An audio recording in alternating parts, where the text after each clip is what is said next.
Bom, senhores, bom dia. Então, retomando o assunto que estávamos discutindo na última aula, falando sobre cinemática escalar, nós discutimos o conceito de espaço, essa grandeza que consideramos aqui como escalar por enquanto, né? Também conversamos sobre velocidade média, basicamente sobre velocidade média e velocidade instantânea. Então nós buscamos realçar as diferenças tanto conceituais como as diferenças práticas ou de aplicabilidade de cada uma delas, certo? Então agora nós vamos falar um pouquinho sobre as propriedades das derivadas e concluir essa parte de cinemática escalar, tá certo?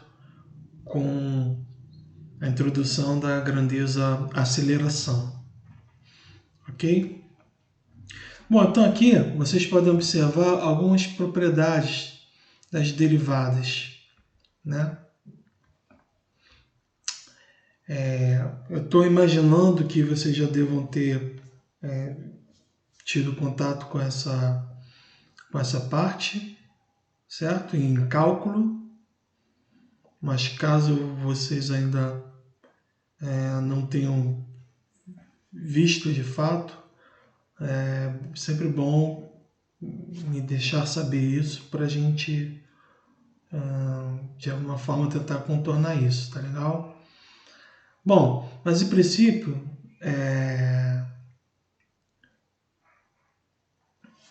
a derivada ela pode ser pensada como uma taxa de variação de uma função, certo? Infinitesimal. Você pode pensar nisso.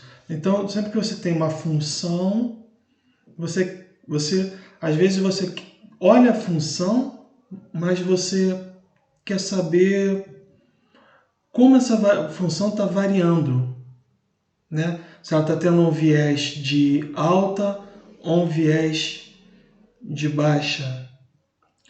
Vou dar um exemplo. O exemplo que nós estamos vivendo nesse exato momento. Por exemplo, o contágio de Covid-19. Então você tem a curva, por exemplo, a curva de mortalidade. Essa curva, a gente sabe o número de mortos, de óbitos por dia. Então fica a pergunta, essa quantidade está crescendo ou diminuindo?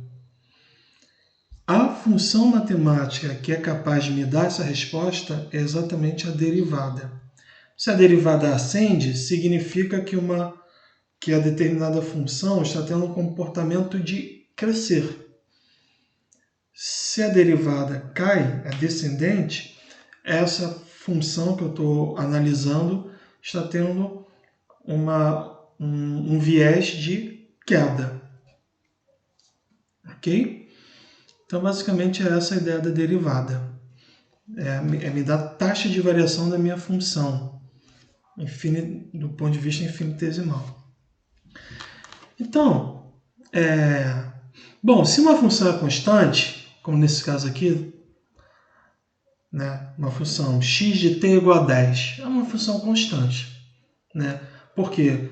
Porque a variável independente, que é o t, parâmetro t, que a gente pode chamar de tempo, por exemplo, o x ele não muda, ele continua para cada t que eu coloque, o x vai ser 10 sempre. Isso me diz então que essa função x de t, assim descrita, é uma função constante. Tá certo? E qual é a implicação disso? A implicação é que a derivada é nula, é zero. Ok? Tá, a derivada de uma função constante é zero. Porque uma função que é constante, ela não está nem subindo, nem descendo. Então, sua derivada é zero. Agora, tome cuidado. Uma função constante, com certeza, a derivada em qualquer ponto que eu tome dela é zero. Porém, nem toda derivada que eu encontre de uma função e encontro uma derivada zero, não significa que o contrário é verdade, ou seja, que a função é constante. Certo? Quando você tem o máximo de uma função, no ponto máximo dela, a derivada é constante, é zero. Mas a função não é constante. Uma parábola, por exemplo, lá no vértice, a derivada é zero, mas a função não é constante. Então, se uma função é constante, a derivada é zero. Mas se a derivada é zero, nem sempre a função é constante. Ok?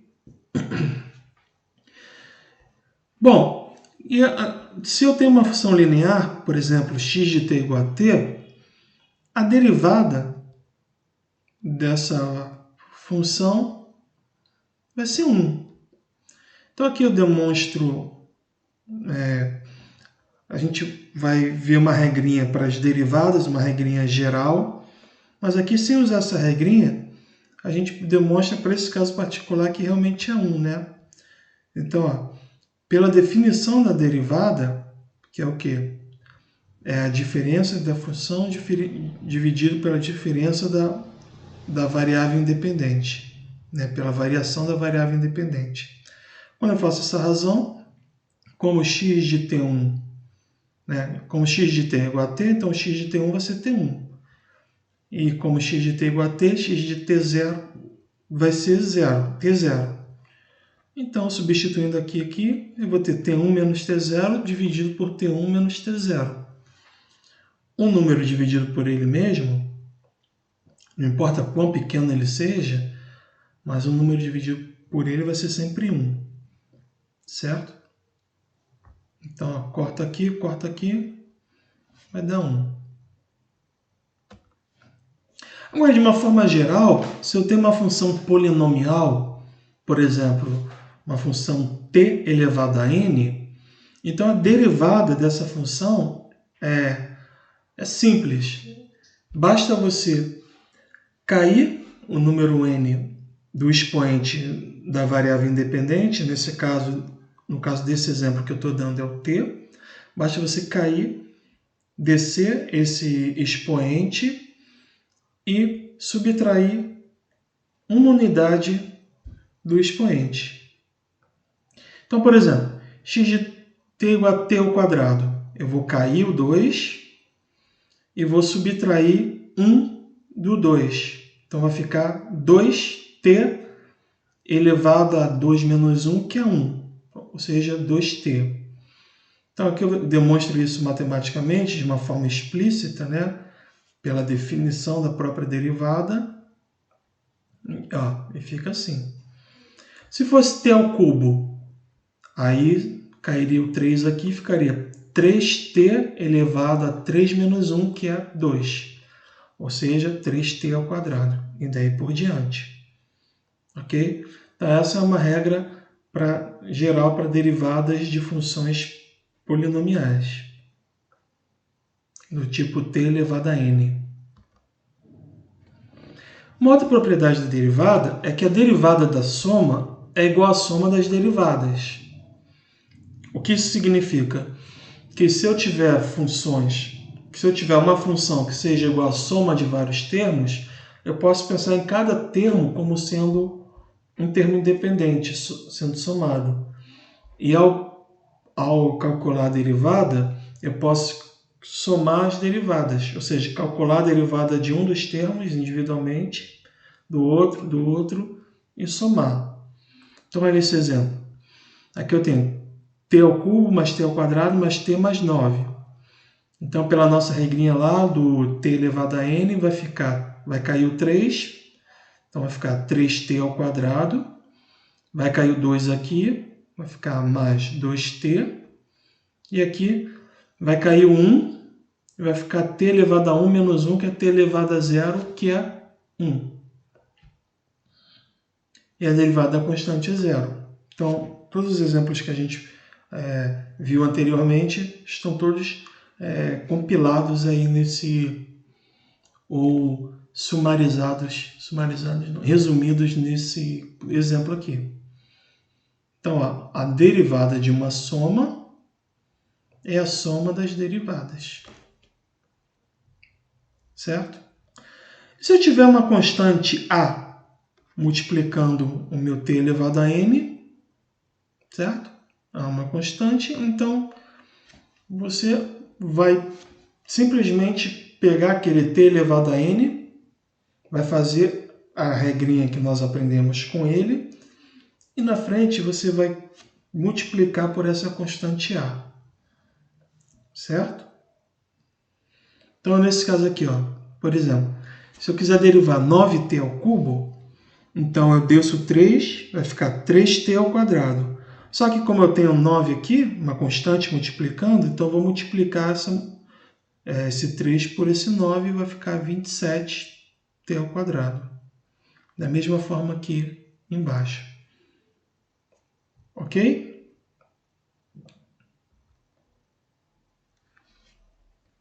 Então aqui tem um exemplo para vocês fazerem hoje durante a aula. Assim que vocês terminarem de assistir a videoaula, durante o tempo em QTS, vocês vão resolver esse exemplo. E depois eu lanço vou lançar um vídeo corrigindo, tá? Então, uma partícula que se move ao longo do eixo x, segundo a equação está demonstrada aí, x de t igual a 8 mais 16t menos 2t ao cubo. Uma partícula se move de acordo com essa equação, né? Ou seja, a posição dela, se eu perguntar qual é a posição dela quando eu olho no relógio e se passaram 3 segundos. Então, o que eu faço? Eu somo 8 mais 16 vezes 3 menos 2 vezes 3 elevado ao cubo. Ao fazer essa conta, então, eu vou saber exatamente a posição da minha partícula durante ou neste instante de tempo. Certo? Então, isso se chama função horária. Talvez a função horária que vocês mais conheçam seja aquela do sorvete, né? Vocês devem ter aprendido em cursinho. Sorvete, S igual a S0 mais VT. Tá certo? Aquele é um caso particular que nós já vamos falar daqui a pouquinho. É um caso particular de um movimento, mas você sempre pode atribuir, certo? Um movimento a uma partícula, ou uma função horária, uma posição a uma partícula. Por exemplo, nesse momento, eu estou ocupando essa posição aqui, que vocês estão vendo. Estou sentado numa cadeira, parado. Certo?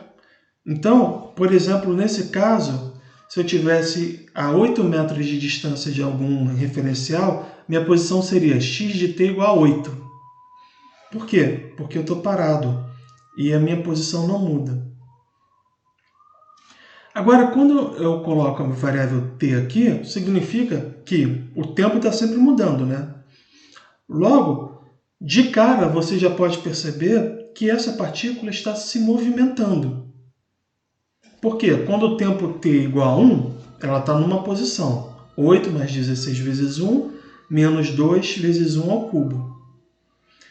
Mas quando o tempo muda, vai para 2, aí ela já está em outra posição. Ora, se ela estava em uma posição, o tempo passou e ela assumiu outra posição, significa que ela está em movimento. Correto? Beleza. Então, essa partícula se move.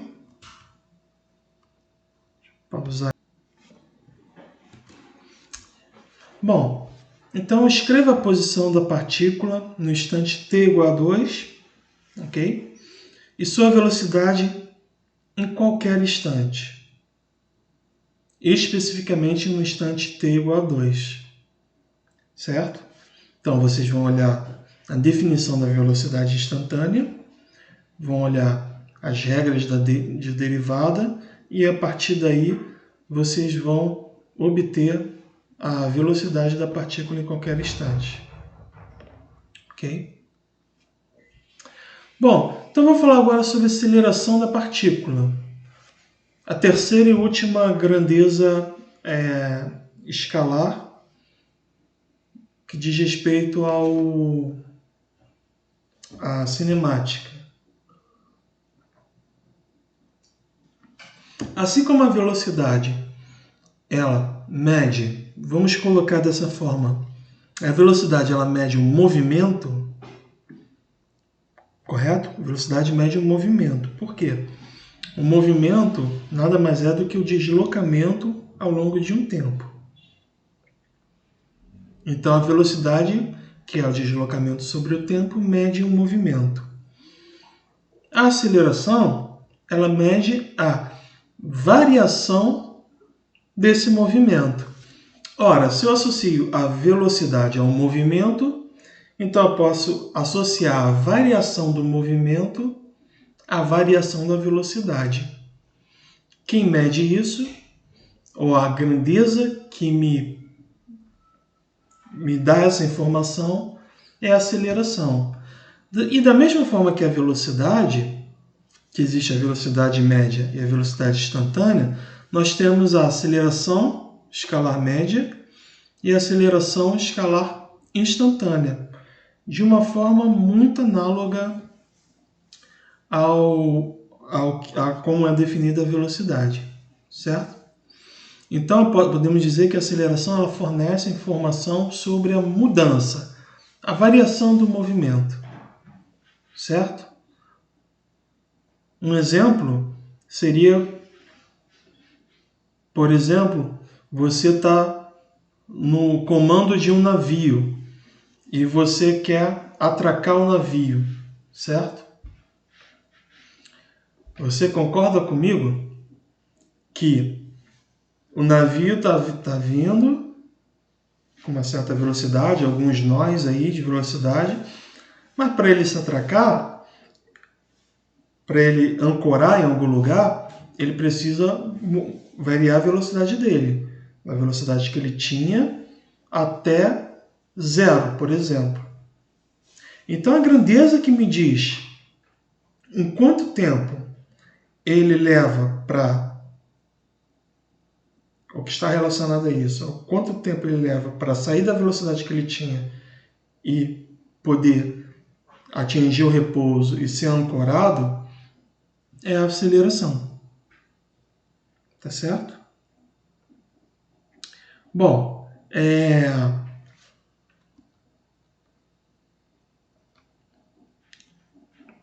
então, a aceleração escalar instantânea. O movimento, em termos de aceleração, ele pode ser acelerado se, à medida que o tempo for passando, a velocidade vai aumentando.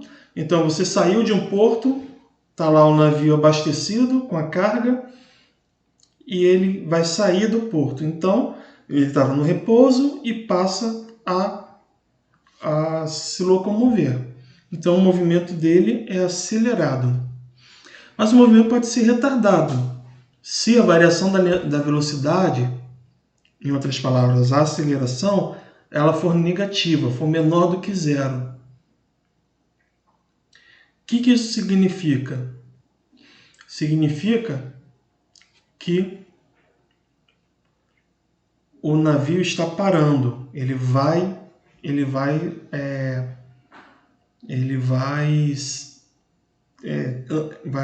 atracar em algum porto, em algum lugar. Então ele precisa parar.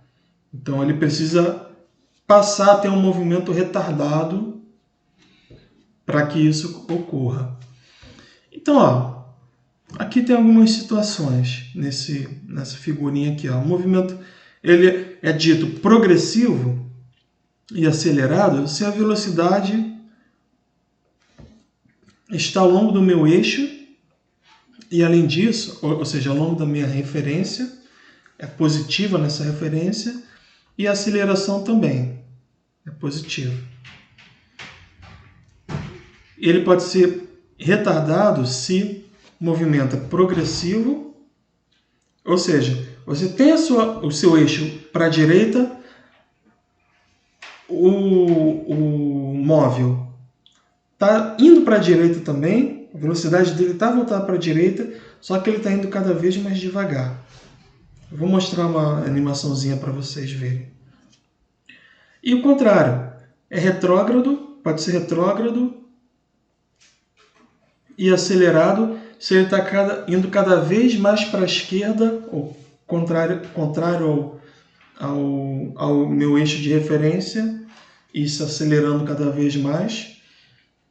E retardado se ele estiver indo contrário ao meu eixo de referência, então ele vai ser retrógrado, mas ele está freando, a velocidade dele está diminuindo. Então você tem esses tipos de classificação, digamos assim. Tá? Um outro aspecto interessante é que a gente pode associar a aceleração à posição também. Então, como a aceleração é a variação da velocidade e a velocidade é a variação da posição, então eu posso dizer que a aceleração é a variação da posição. Em outras palavras, a derivada segunda. Tá certo? Isso matematicamente falando, derivada segunda. Então vamos para alguns casos particulares. Por exemplo, no movimento retilíneo uniforme. O que determina... Vamos falar sobre dois casos particulares. Movimento retilíneo uniforme e movimento retilíneo uniformemente variado. Quais são as características? Lembrando o seguinte, deixa eu abrir uma aspas. Deixa eu abrir aspas aqui para vocês. Esses movimentos, eles são... Se você pegar os movimentos possíveis no universo, eles são infinitos, são variáveis, muitos. Né? Você não pode nem contar. Você faz movimentos, você realiza movimento o tempo todo. E não necessariamente é uniforme, não necessariamente é uniformemente variado. Mas, para fins didáticos e para determinadas aplicações, é bastante instrutivo, então, nós tomarmos esses dois exemplos. Tá legal? De infinitos movimentos possíveis, nós pegamos esses dois exemplos. O movimento retilíneo uniforme e o uniformemente variado. O que determina que um movimento vai ser retilíneo uniforme? A aceleração igual a zero. Se esse movimento não tiver aceleração, certo? Então, esse movimento vai ser retilíneo uniforme. Qual a implicação disso? É que a velocidade é constante, certo? E a posição, ela cresce linearmente com o tempo. Ora, se eu estou... Então, nota comigo. Se eu tenho movimento, essas três palavras aqui, ó, movimento, retilíneo uniforme. Se eu tenho movimento, eu tenho velocidade. Isso é básico. Se eu tenho movimento, então eu tenho que ter velocidade. Porque a velocidade, você lembra? Velocidade, movimento. Aceleração, variação do movimento. Se eu tenho velocidade, eu tenho movimento. Certo? Então, se eu tenho movimento, significa que minha posição está variando. Correto? Minha posição não é constante no tempo. Como nesse caso que eu estou aqui sentado agora, em repouso. Nesse caso, minha velocidade é zero. Mas se eu tenho um movimento, então eu tenho uma velocidade diferente de zero. E mais ainda, essa velocidade é constante. Então, vocês podem observar como seria o gráfico de uma velocidade constante nesse segundo gráfico. Na figura acima, então, vocês podem observar como seria a posição de um movimento retilíneo. Ela cresce linearmente. O que isso significa? Que em intervalos de tempos iguais, a minha posição, ela cresce, ela se altera por valores iguais. Então, vocês podem observar aqui que de 0 a 2, minha posição foi de 0 a 40, ou seja, ela variou, tive um deslocamento de 40. E se eu pegar um tempo igual, ou seja, de 2 a 4, ou seja, um intervalo de tempo de 2 segundos, a minha posição foi de 40 para 80. seja, variou em 40 novamente. Então, se eu pegar sempre intervalos de tempos iguais, o meu deslocamento vai ser igual. Isso significa que a minha velocidade é constante. Matematicamente, eu tenho essas fórmulas aqui, ó. A igual a zero, V igual a 1V0, que é igual a constante. Por exemplo, nesse caso aqui, da figura é 20, mas poderia ser qualquer coisa. E aqui nesse exemplo, a posição, então, ela varia linearmente com o tempo. x0 mais vt. É o S igual a S0 mais vt, mas aqui a gente está chamando de x, tá legal? Bom, o movimento uniformemente variado é aquele definido pela aceleração ser constante. Então, nesse caso, a aceleração é constante. Ok? Então, sendo a aceleração constante, o que vai variar de forma igual em tempos iguais não é mais a posição, mas a velocidade. Por isso o nome uniformemente variado, ou seja, o movimento, velocidade, é uniformemente variado. Ele varia conforme o tempo muda de uma forma uniforme. Então aqui, ó, de 0 até 1, ele variou de 0 a 4. De 1 até 2, ele deve ter variado de 4 a 8. Vamos ver? Foi de 4 a 8. E de 8 a 12, entre os tempos 2 e 3. Então, quem assume agora o papel de variar constantemente, nesse caso do MRUV, é a velocidade. Certo? Então, matematicamente, nós temos essas funções aqui, ó. E a posição? A posição, ela varia quadraticamente. Ela é uma parábola, nesse caso. Isso vem das relações matemáticas que decorrem disso, né?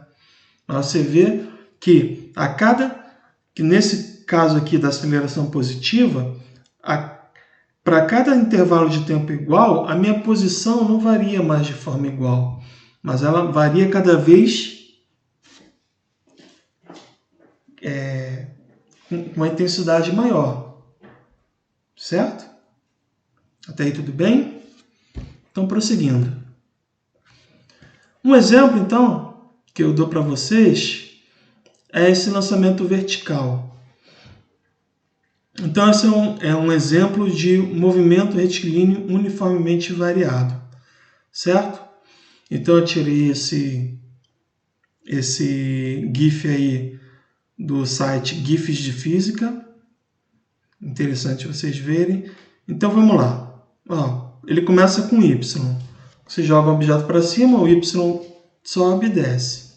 A velocidade, olha, por que ela é uma reta que diminui? Exatamente porque a aceleração é negativa, certo? Então, olha os três gráficos juntos, isso forma uma parábola no Y, uma reta descendente em V e uma reta constante, mas negativa em A. E por que isso? Porque a minha referência, nesse caso ali, da imagem, a minha referência é positiva para cima.